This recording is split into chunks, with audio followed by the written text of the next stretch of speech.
খেয়াল রাখার প্রয়োজন রয়েছে। এছাড়াও আল্লাহ পাকের রহমতের ফেরেশতাকে হাজির করার জন্য বিভিন্ন উপায় রয়েছে। তার মধ্যে একটি হচ্ছে কোরআনে কারীমের তেলাওয়াত।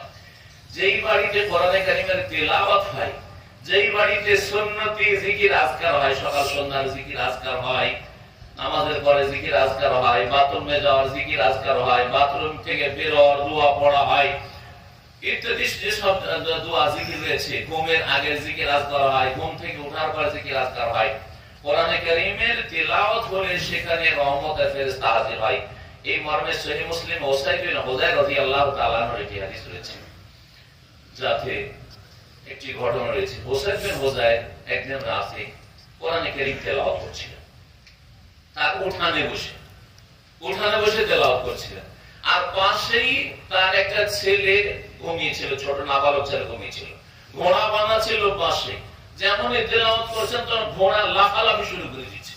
ঘোড়া লাফালাফিতে তেলাওয়াত করতে করতে এমন সময় ভয় পেয়ে গেল যে আপনার যে ঘোড়া লাফাচ্ছে, কখন আমার ছোট বাচ্চাটার উপর চড়ে না বসে, পা দিয়ে দৌড়ে না দেয় তো বাচ্চাই মরে যাবে। কোরআন পড়া বন্ধ করে দিল। সকালে গেলে নবী করিম সাল্লাল্লাহু আলাইহি ওয়াসাল্লাম, ইয়া রাসূলুল্লাহ, আমার বাড়িতে এইরকম আজকে হয়েছে। কোরআন তেলাওয়াত যেমনই শুরু করি তেমনই ঘোড়া লাফাইতে শুরু করে। আবার কোরআন তেলাওয়াত বন্ধ করে দিই তো ঘোড়াটা স্থির হয়ে যায়।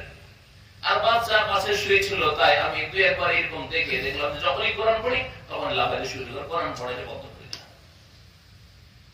নবী করিম সাল্লাল্লাহু আলাইহি ওয়াসাল্লাম বললেন যে তিলকা সাকিনাতুন নাযালাত মিনাস সামা, এই হচ্ছে আকাশ থেকে নেমে আসা আল্লাহর পক্ষ থেকে প্রশান্তি।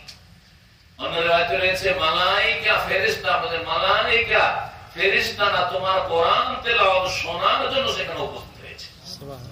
যখন ফেরেশতাকে তুমি দেখতে পাও না, কিন্তু তোমার ঘোড়া দেখতে পাচ্ছে, টের পাচ্ছে, বুঝতে পারছে, যার ফলে ঘোড়া ভাই যে কোনো পশু নতুন কিছু দেখলে লাফালাফি শুরু করে না? তো এই জন্যই তোমার ঘোড়া লাফালাফি করছিল। তুমি যদি সকাল পর্যন্ত এরকম কোরআন তেলাওয়াত করতে থাকতে, নবী কেশর বললেন, সকাল পর্যন্ত কোরআন তেলাওয়াত করতে থাকতে, আর লোকেরা সব জেগে যেত, ঘোড়া ওইরকম লাফাইতে থাকতো, এই দৃশ্য গ্রামবাসীও দেখতে পেত, তোমার পাড়া প্রতিবেশী লোকেরাও দেখতে পেত। কেন কোরআন তেলাওয়াত বন্ধ করেছে? ইয়া রাসূলুল্লাহ, আমার ছেলেটাকে যে ধরে দিবে, ছেলেটাই হয়তো মরে যাবে, এই ভয়ে আমি কোরআন তেলাওয়াত বন্ধ করে দিয়েছিলাম। এছাড়া নবী করিম সাল্লাল্লাহু আলাইহি ওয়াসাল্লামের হাদিস রয়েছে, মাজতামা কওমুন ফি বাইতিন মিন বুয়ুতিল্লাহ, কোন একটি দল যদি আল্লাহ কোন ঘরে, যে কোনো ঘরে, নিজের বাড়িতে হোক, মসজিদে হোক, এই কোন জায়গায় যদি একত্রিত হয়, ইয়াতলুনা কিতাবাল্লাহ, কোরআনে কারীমের তেলাওয়াত করে, ওয়া ইয়াতাদারাসুনা বাইনাহুম, কোরআনে কারীমের যদি এক অপরকে শিক্ষা দিয়ে থাকে। অন্য riwayat রয়েছে যে মাজতামা কওমুন ইয়াযকুরুন আল্লাহ, আল্লাহ পাকের জিকির আজকার করে, মানে ইজতিমাই বিরাতি জিকির না, সুন্নতি জিকির আজকার। আর জিকির মানে শুধু সুবহানাল্লাহ আলহামদুলিল্লাহ জিকির আজকার না, কোরআনের চর্চা করা, রাসূলের হাদিসের চর্চা করা, আল্লাহর কথা স্মরণ করা, আল্লাহ পাকের বিধিবিধান নিয়ে আলোচনা করা, আল্লাহ পাকের গুণাবলী বর্ণনা করা, আল্লাহ পাকের তাওহীদের কথা আলোচনা করা। জিকিরের বিষয়টি, জিকির শব্দটি শুধু আল্লাহ পাকের এই ইবাদত গুলো, সুবহানাল্লাহ, আলহামদুলিল্লাহ, আল্লাহু আকবার, লা ইলাহা ইল্লাল্লাহ, এই কয়েকটি জিকির আজকারে সীমিত না। জিকির মানে স্মরণ করা, জিকির মানে আলোচনা করা। আমি তোমার জিকির করছিলাম আরবিতে, মানে তোমাকে স্মরণ করছিলাম বা তোমার আলোচনা করছিলাম, অমুক জায়গায় তোমার আলোচনা হচ্ছিল, এটা আরবি যদি বানান তাহলে ওখানে ওই জিকির শব্দটি আসবে।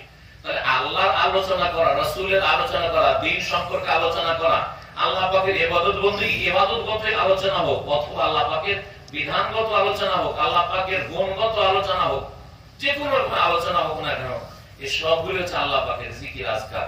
আল্লাহ পাকের জিকির আজকার যদি কোনো ঘরে হয় অথবা কোরআনের তেলাওয়াত হয়, নাযালাত আলাইহিমুস সাকিনাহ, সেখানে আল্লাহর পক্ষ থেকে প্রশান্তি নেমে আসে। ওয়া হাফাতহুমুল মালায়েকা, অসংখ্য ফেরেশতা তাদেরকে ঘিরে রাখেন, আল্লাহর রহমতের ফেরেশতারা।